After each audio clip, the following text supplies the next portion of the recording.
पुण्यातील जमिनीच्या नोंदणीत फेरफार प्रकरणाशी संबंधित मोठी माहिती समोर आली आहे। जमिनीच्या नोंदणीत फेरफार करून स्वतःची पोळी भाजणाऱ्या 152 भ्रष्ट अधिकाऱ्यांबाबतचा चौकशी अहवाल समोर आलाय।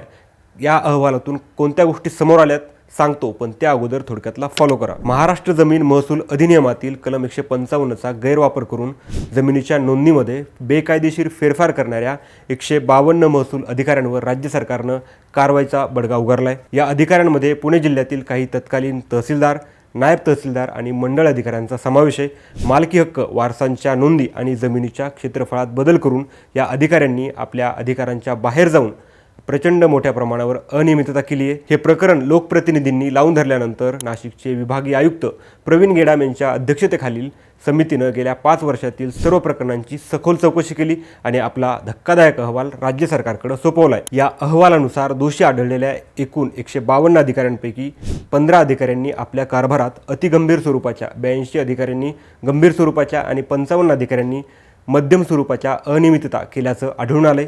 या सर्वांची यादी मंत्रालय स्तरावर अंतिम केली जात असून लवकरच या भ्रष्ट अधिकाऱ्यांवर निलंबन आणि कठोर कारवाईची कुऱ्हाड पडणार आहे। यामध्ये काही सेवानिवृत्त अधिकाऱ्यांचाही समावेश असण्याची दाट शक्यता आहे। सर्वसामान्यांच्या जमिनी हडपणाऱ्या या भ्रष्ट अधिकाऱ्यांवर कोणती कडक कारवाई झाली पाहिजे याबाबत तुमचं मत कमेंटमध्ये नक्की सांगा।